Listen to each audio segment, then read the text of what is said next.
ప్రవాస భారతీయులు ఇండియన్ డయాస్పొరా ఎక్కడున్నా ప్రత్యేకమే. ఇప్పటి వరకు కూడా ప్రపంచవ్యాప్తంగా అన్ని దేశాల్లో మన వాళ్ళు ఉన్నా పెద్దగా వాళ్ళు ఇబ్బంది పడింది లేదు, బయట వాళ్ళని ఇబ్బంది పెట్టింది లేదు. ఇన్ఫ్యాక్ట్ వాళ్ళు ఎక్కడుంటే అక్కడ అడ్జస్ట్ కూడా అయిపోయారు. When you are in Rome be a Roman అన్నట్లు ఏ దేశానికి వెళ్తే ఆ దేశంలో చాలా సాఫ్ట్గా మంది సాఫ్ట్ డయాస్పొరా అనమాట. అయితే ఈ మధ్య గత కొన్ని సంవత్సరాలుగా, ముఖ్యంగా గత కొన్ని నెలలుగా కొన్ని వార్తలు వినిపిస్తున్నాయి. ఇండియన్ డయాస్పొరా ఎక్కడైతే ఇతర దేశాల్లో ఉందో వాళ్ళకి ఉరిశిక్ష పట్టడం, లైఫ్ కన్విక్షన్ రావటం, జైల్లో మగ్గిపోవటం ఇవన్నీ బాగా వింటున్నాం. ఈ మధ్య కేసుల సంఖ్య కూడా బాగా పెరిగిపోయిందనమాట. నిన్నటికి నిన్న ఇద్దరు కేరళ వాళ్ళని యుఏఈలో ఉరితీశారంట. మొహమ్మద్ రినేష్ అరంగిలొట్టు మరియు మురళీధరన్ వలప్పిల్ ఈ ఇద్దరు కేరళైట్స్ని యుఏఈలో ఎగ్జిక్యూట్ చేశారంట. గత వారంలో ఇంకొక వార్త కూడా వచ్చింది. ఉత్తరప్రదేశ్ చెందిన షాజాదీ ఖాన్ ఈ అమ్మాయిని కూడా యుఏఈలో ఎగ్జిక్యూట్ చేశారంట. ఒక మర్డర్ కేసులో, చిన్న బేబీని చంపిన మర్డర్ కేసులో ఈ అమ్మాయిని ఎగ్జిక్యూట్ చేశారు. మనకు తెలుసా, ప్రపంచవ్యాప్తంగా దాదాపు 86-87 దేశాల్లో 10,000 మందికి పైగా భారతీయులు జైళ్లలో ఉన్నారు. అంతేకాదు ప్రపంచవ్యాప్తంగా 54 మంది ఇండియన్స్ డెత్ రోలో ఉన్నారు. ఉరిశిక్షకి చాలా అంటే ఎగ్జిక్యూషన్కి చాలా దగ్గరగా ఉన్నారనమాట. దానిలో ఎక్కువ మంది డెత్ పెనాల్టీ ఫేస్ చేస్తుంది యుఏఈలో. 29 మంది డెత్ పెనాల్టీ ఫేస్ చేస్తున్నారు. ఇవన్నీ చూస్తుంటే అసలు మన వాళ్ళు బయటకు వెళ్ళి పనిచేయటం ఏంటి, వాళ్ళకి అక్కడ ఉరిశిక్షలు పట్టడం ఏంటి, ఇలాంటి క్వశ్చన్స్ వస్తాయి అనమాట. ఇక్కడ మనం ఒకటి గ్రహించాలి. మామూలుగా చట్టాలు ఏ దేశానికి ఆ దేశానికి ఉంటాయన్నమాట. ఒక సోవరీన్ స్టేట్ సిస్టంలో, సార్వభౌమ దేశాల్లో ఏ దేశానికి ఆ దేశం చట్టాలు చేసుకుంటుంది. అంటే కొన్ని దేశాల్లో కొన్ని తప్పులకి ఖచ్చితంగా శిక్ష వేయాల్సిందే. కొన్ని దేశాల్లో కొన్ని తప్పులకి ఎక్కువ శిక్ష ఉంటుంది, కొన్ని దేశాల్లో తక్కువ శిక్ష ఉంటుంది అనమాట. ఉదాహరణకి అమెరికాలో కొన్ని రిలేషన్షిప్స్ కానీ, కొన్ని తప్పులు కానీ కొంచెం తక్కువ శిక్ష ఉంటుంది. అదే యుఏఈలో కొన్ని తప్పులకి చాలా కఠినమైన శిక్షలు ఉంటాయి అన్నమాట. కొన్ని దేశాల్లో షరియత్లా కానీ ఇలాంటి లాసు చాలా కఠినంగా ఉంటాయి. ఆ దేశాలు మనం తప్పు చేస్తే మన చట్ట ప్రకారం కాదు, ఆ దేశ చట్ట ప్రకారం శిక్షార్హులు అవుతాం అనమాట. ఉదాహరణకి ఇండియన్ అమెరికాకి వెళ్ళి మర్డర్ చేసిన, ఇండియన్ యుఏఈకి వెళ్ళి ఒక తప్పు చేసిన, ఆ దేశ శిక్ష అంటే ఆ దేశాల్లో ఉన్న చట్టాల ప్రకారం వాళ్ళ శిక్షలు పడతాయి. అదేవిధంగా ఒక ఫారినర్ భారతదేశానికి వచ్చారనుకోండి, ఫారినర్ భారతదేశానికి వచ్చినప్పుడు భారతదేశ చట్ట ప్రకారం తప్పు చేశారనుకోండి, మన దేశం ప్రకారం అతనికి శిక్ష వేస్తారనమాట. అంటే ఆ తప్పుకి మన దేశంలో ఎంత శిక్ష ఉందో ఆ శిక్ష వేస్తారనమాట. ఇక్కడ మనం కొన్ని ఉదాహరణలు చెప్పుకోవాలి. లాస్ట్ ఇయర్ జర్మనీలో ఒక ఇండియన్ పేరెంట్స్కి ఒక పాప ఉంది, బేబీ అరిహాష అని చెప్పి.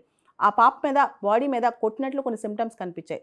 దాంతో ఇమీడియట్గా పేరెంట్స్ నుంచి ఆ పాపని సపరేట్ చేసేసి ఆ పాపని ఫోస్టర్ కేర్లో పెట్టారనమాట. భారతదేశంలో చిన్నగా పిల్లల్ని దండిస్తే తప్పేమీ కాదు. ఇన్ఫ్యాక్ట్ అది మన కల్చర్లో కూడా బాగా అనుకుంటుంటాం, పిల్లల్ని దండించడం పెద్దవాళ్ళు అవసరమైతే ఉండేయటం. కానీ ఫారిన్ కంట్రీస్లో, స్కాండినేవియన్ దేశాల్లో కూడా ఇలాంటి ఉదంతాలు చాలా జరిగాయి. ఇంకొన్ని దేశాల్లో, ఉదాహరణకి భారతదేశంలో అబార్షన్కి సంబంధించి లీగల్గా కొన్ని పద్ధతులు పాటిస్తే మనం అబార్షన్స్ చేసుకోవచ్చు. కొన్ని దేశాల్లో అసలు అబార్షన్సే ఉండే కాదు. ఉదాహరణకి ఐర్లాండ్ ఒక క్యాథలిక్ కంట్రీ. కొన్ని సంవత్సరాల క్రితం, 10-15 సంవత్సరాల క్రితం అక్కడ అబార్షన్స్, మెడికల్ కండిషన్స్ ఉన్నా సరే చాలా కష్టం, అక్కడ అబార్షన్స్ పర్మిషన్ ఇవ్వరు. సవితా హలప్పన్నవార్ అనే ఒక అమ్మాయి, ఆవిడ ఇండియా నుంచి ఐర్లాండ్కి డెంటిస్ట్ ఉద్యోగం కోసం వెళ్ళిందనమాట. అక్కడ ప్రెగ్నెన్సీ తీయించుకోలేక మెడికల్ కండిషన్స్ టఫ్ అయిపోయి అమ్మాయి చనిపోయింది. సో మన దేశంలో ఒక రైట్ ఇతర దేశాల్లో కాకపోవచ్చు, లేదా ఇతర దేశాల్లో ఒక హక్కు మన దేశంలో కాకపోవచ్చు అనమాట. కానీ ఇక్కడ పరిస్థితి ఏంటంటే, ఎవరైనా ఫారినర్స్ వేరే దేశంకి వెళ్ళి వాళ్ళు అక్కడ తప్పు చేసినప్పుడు, లేదా మన దేశానికి వచ్చి తప్పు చేసినప్పుడు వాళ్ళకి పెద్ద పెద్ద శిక్షలు పడితే ఖచ్చితంగా వాళ్ళ కాన్సులేట్ కానీ డిప్లొమాటిక్ ఆఫీస్ కానీ ఇన్ఫర్మేషన్ వెళ్ళాలి. అంతేకాదు వాళ్ళకి ఉరిశిక్ష తీసే ముందు లేదా వాళ్ళని ఎగ్జిక్యూట్ చేసే ముందు, అంటే ఒక్కొక్క దేశంలో ఒక్కొక్క రకంగా ఎగ్జిక్యూట్ చేస్తారు, క్యాపిటల్ పనిష్మెంట్ ఒక్కొక్క దేశంలో ఒక్కొక్క రకంగా ఇస్తారు. కానీ వాళ్ళ ఫ్యామిలీస్కి చెప్పడం ఇవన్నీ కూడా బేసిక్ హ్యూమానిటేరియన్ రైట్స్ అనమాట. అయితే ఇక్కడ ఒక విషయం మనం ప్రత్యేకంగా గమనించాలి. ఎక్కువగా మిడిల్ ఈస్ట్ దేశాల్లోనే భారతీయులకు కఠినమైన శిక్షలు పడుతున్నాయి. ఎందుకంటే అక్కడ షరియత్ లా చాలా స్ట్రిక్ట్గా ఉంటుంది అనమాట. కొన్నిసార్లు అక్కడ కఫ్లా సిస్టమ్ అని చెప్పి మన పాస్పోర్ట్స్ అని వాళ్ళ దగ్గర ఉంటాయి. వీళ్ళు చిన్నగా ఏదైనా అఫెన్స్ చేసినా లేదా ఆ పాస్పోర్ట్ తిరిగి తీసుకోవడానికి వాళ్ళపైన ఏమైనా చర్యలు తీసుకున్నా అది కూడా పెద్ద శిక్షలు వీళ్ళకి వస్తాయన్నమాట. రీసెంట్గా నిమిషా ప్రియా అని చెప్పి యెమెన్లో ఒక కేసు చాలా పాపులర్ అయింది, చాలా నోటోరియస్ అయింది అనమాట. ఈ అమ్మాయి ఒక తన ఎంప్లాయరో తనతో పనిచేసిన వ్యక్తో తన డాక్యుమెంట్స్ అన్ని ఉన్నాయని చెప్పి అతనికి మత్తుమంది ఇచ్చింది. దాంతో అతను చనిపోయాడు. ఈ అమ్మాయి పైన కఠినమైన శిక్ష పడింది, ఉరిశిక్ష పడింది అనమాట. దీన్ని తప్పించడానికి చాలామంది ట్రై చేస్తున్నారు. సో మిడిల్ ఈస్ట్ కంట్రీస్లో మనం చూస్తే కనుక మానవ హక్కులకు సంబంధించిన అంశాలు చాలా ఉంటాయి. ఈజీగా అక్కడ పనిష్మెంట్స్ చాలా హార్ష్గా ఉంటాయి, హ్యూమన్ రైట్స్కి వ్యతిరేకంగా ఉంటాయి అనమాట. మిడిల్ ఈస్ట్ కంట్రీలో చాలా వరకు శిక్షలు కూడా రిట్రిబ్యూటివ్గా ఉంటాయి అనమాట. అంటే వాళ్ళు ఏం తప్పు చేస్తే అదే స్థాయిలో అంతే ఇంటెన్సిఫైడ్గా పనిష్మెంట్ ఇస్తారు, అదే ప్రపోర్షన్లో. దీంతో మన వాళ్ళు చాలామంది మిడిల్ ఈస్ట్కి చిన్న చిన్న జాబ్స్ చేయడానికి, బ్లూ కలర్ వర్క్స్కి, లేదా నర్సింగ్ అసిస్టెంట్గా వెళ్ళటమో, లేదా కేర్ గివర్స్గా వెళ్ళి అక్కడ ఒక తప్పు చేసి దొరికిపోయి భయంకరమైన శిక్షలు పొందుతున్నారనమాట.